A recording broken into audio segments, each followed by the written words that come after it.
Guys.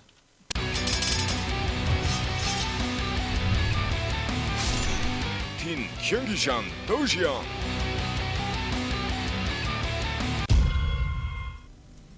Okay, so here we are, guys. Game number 6 between Empire and Prime, and at the 3 o'clock position on ESV Sandshore and Mists, we have Aristeo from Team Empire. Now, his opponent over at the 9 o'clock position from Team Prime is Creator, who, after BCQD for Empire, took 3 games in a row. Creator's done a great job in coming back and taking 2 for his team. Yeah, no kidding. He's really doing me proud. I'm glad. Nothing's worse than when you talk a player up and he comes out and just plays horribly, which has happened in the past. So yeah, I think we've all done that in the past. Yep, Creator.Prime playing well, but going up against another Zerg, I think Empire is doing it right. I mean, they kind of know that Creator.Prime is very, very strong against Terran players, so they want to make sure they send out a race that he's maybe a little bit weaker against. Right. Yep. Well, especially because they've still got Koss and Happy on the sidelines as well, and I think they'd like to reserve them for someone who isn't as outwardly strong against Terran players. Right. Well, in that case, they might be underestimating Creator.Prime too, because I mean they might need to pull out their strongest players against him. Yeah. Yeah. I certainly think it's a possibility. Prime still has some pretty good players in the bag as well. They are down to their final 2 because of BCQD's run at the beginning. I would have to assume that if Creator would go down, we'd see Marine King up after this, though. Yeah. He has been thrown in pretty much in every time we've seen Prime in a team event. Right. Well, if Creator went down, I mean, there wouldn't be too many players that Prime could really send out yet. So, yeah. And looks like he did decide to go gas before pool off of 1 base, so quick speed links coming up now for Aristeo. His opponent, on the other hand, Creator, looks like he is going to go Nexus first, despite seeing the speedling build out of his opponent. Yep, that's right. So, Nexus is going to come down pretty soon.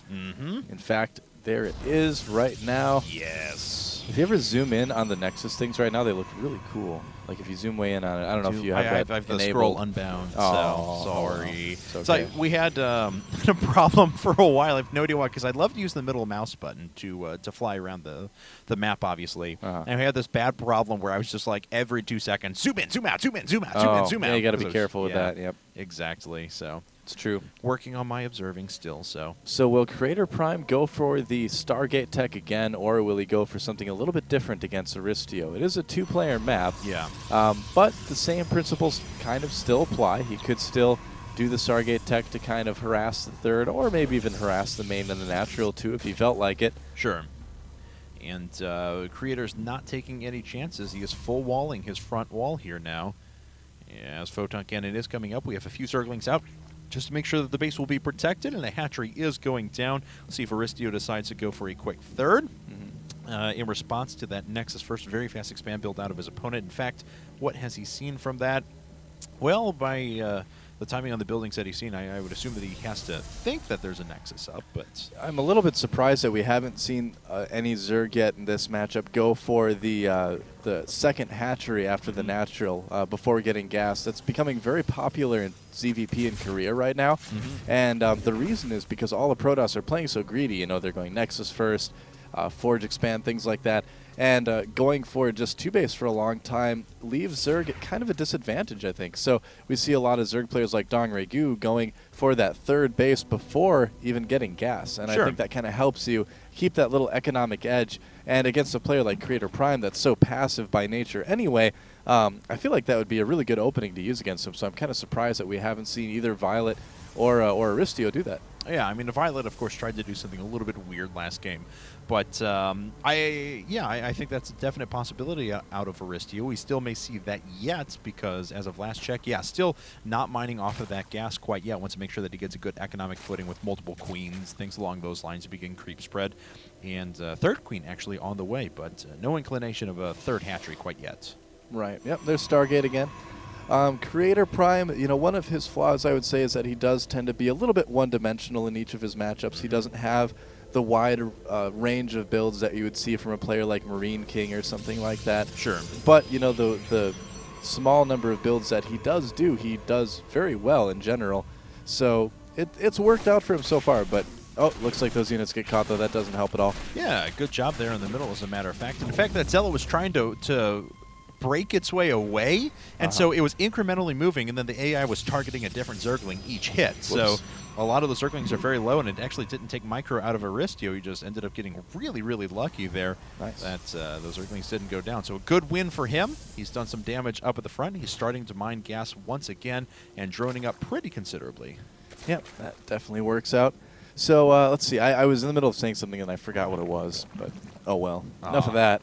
I apologize. Well, we do have Aristeo 3 more gas coming up now for Aristeo, so 2 base very high gas, currently not gas. Yeah, well, I wonder if we're going to see him go for something like Quick Infestors with that early lair, or something like possibly even Mutas.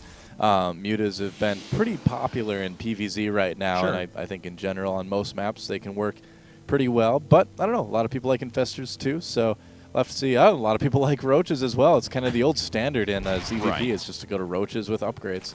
And he was making something up at the front and then decided to cancel it. Spore Crawler's coming up now because I think he is aware of the... I think that Void Ray killed a Zergling sitting over at the Zelnaga Tower. The Space Shark just kind of let it happen. And he doesn't care. No, he has no mercy. Yep. And Void Ray's going to swing its way around the back. There's enough Queens, though, we saw out of Aristeo that I don't think he's going to have too much of a problem holding this. Wow, Spore Crawler coming up at just the right time. Wow. Yeah, no kidding. That worked out pretty well, and the Void Ray, while it's going to be able to maybe pick off a Ling or 2 across the map, isn't going to do a whole lot of damage because he does have those spores out. Oof! And a Phoenix does actually go down inside of the main, so good catch there from Aristeo, and he does indeed have very quick Infestation Pit coming up, so 2 base Roach Infestor with upgrades. Okay. Yeah, there's a lot you can do with this, a lot of interesting little timings you can kind of take against a Protoss player, especially one who's playing a little bit more greedy like Creator.Prime is. And Creator following this up with Twilight Council and upgrades and Robo. Of course, this is coming at the cost of a lot of units on the ground, but it's good reaction to what his opponent has done, given that Aristeo is actually investing in Pathogen Glands and Roach Speed and Spore Crawlers and Queens and not a lot of attack units just yet. Yep, that's right. Blink on the way as well, which is pretty fun. Yeah, that Twilight Council just finishing up. 3 more gateways being thrown down, so that's going to be... So you have 2 gateways up the front or just 1? Just 1. So 6-gate Robo with Twilight Council and upgrades is as standard as it can be. Going to be that 2-gate blink timing possibly. Might add a couple of mortals in there. That doesn't certainly hurt at all. It's pretty good composition against Infestor Roach too, as long as you're able to avoid the fungal growths for the most part. And how many Infestors do we have coming up? Just 4 of them at the moment. Timed nicely right after Pathogen Glance is going to finish. So we'll see what he's able to get done here in a bit. Aristeo, of course, you know, a lot of tech off of 2 bases for a Zerg player, but he has a nice economic footing. He hasn't taken a lot of harassment. He dealt with the air units very effectively, and it looks like he'll deal with this one as well. That Phoenix in danger of dying. Yeah, no kidding, but not coming back, remember. Right. Phoenixes don't come back. No, you do not get to come back. Do you want to be a Phoenix when you grow up? Hell no. No, be a Zealot. You get to come back as an Immortal. That's fun. You can't shoot up, but you're pretty cool. Or you start as a DT, man. That's the way to go. Come back as a Stalker. And that Phoenix, oh, wow, had a chance to get away there. Yeah, I think Creator.Prime kind of gave up on it for a second. Didn't think it would have a chance to get away, but doesn't matter now. So a 3rd base for Creator.Prime. Looks like he's just going to use this composition to sort of pressure maybe a little bit. Yeah. But mostly to just cover his 3rd expansion. And he's actually going for Robotics Bay, too. Okay, so not doing that typical 2-base timing that we see from a lot of Protoss players. I suppose it's pretty typical for Creator.Prime to expand instead of attack, but still a little bit surprising. I feel like he could have gotten in there and done some damage if he would have decided to go through with it. This has kind of been a theme from him, though. You know, he's been very passive, relying on his macro, making sure that he just outdoes his opponent in every aspect of the game. But, you know, this is a different situation than last time. You know, his harassment hasn't gotten anything done now. He hasn't been able to put any pressure on his opponent.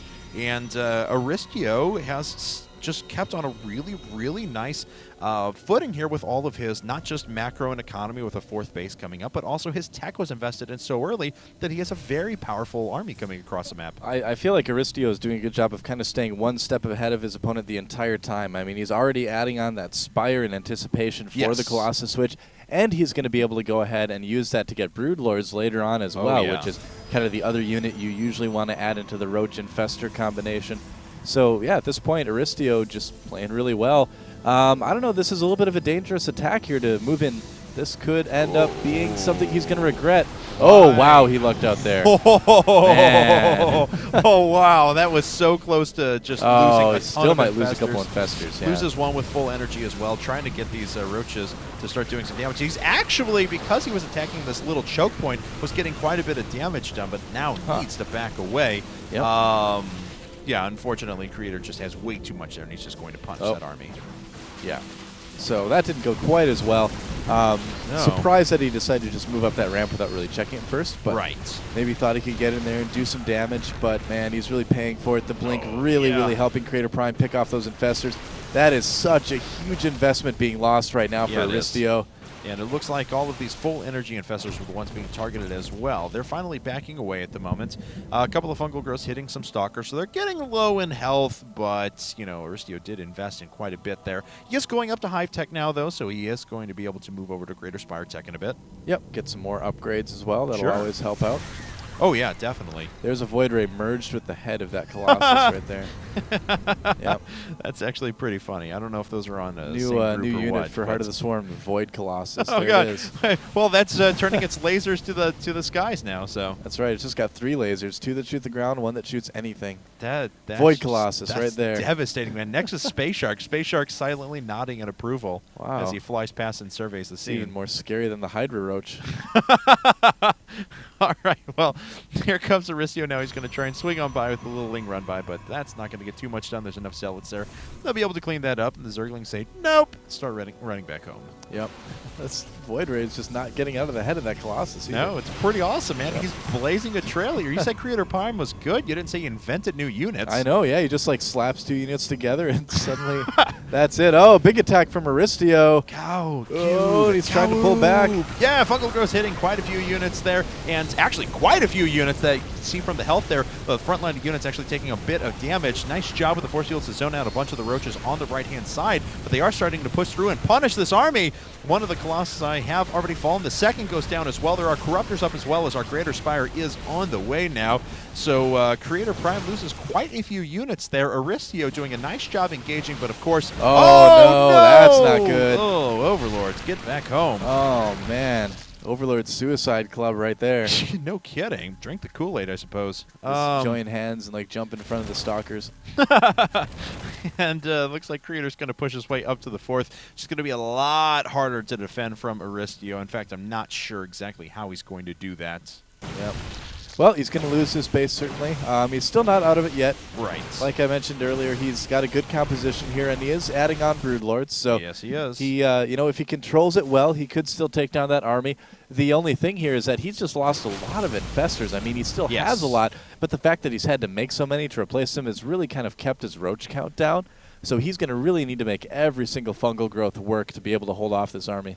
Well, we'll see if he can get anything done with these Broodlords now. That's so many Blink Stalkers, and they are very well upgraded. They actually just finished +3 weapons this second, so Roaches buffering some damage at the front as they're just tearing through the Zealots. Once the Zealot wall goes down, those Roaches will start being able to work on the Stalkers, and they're going to need that to protect the Broodlords, but the Broodlords are up at the front and so exposed. They're just getting slaughtered now. The Blink Stalkers taking out everything. Aristeo getting driven back now. And this army from Creator was so strong. Yep, a lot more roaches there than I kind of thought originally. They were kind of hiding a little bit underneath the Overlords, but it looks like Creator.Prime just has too much stuff anyway. Yeah, he's just punishing his opponent now. Overlord's even biting the dust. And a few Corruptors up at the top, and it doesn't matter. Aristeo GG's, and we are all tied up now. It is Prime and Empire 3-3, all square going into game number 7. Creator.Prime really bringing it back there, doing a good job. I gotta say though, Aristeo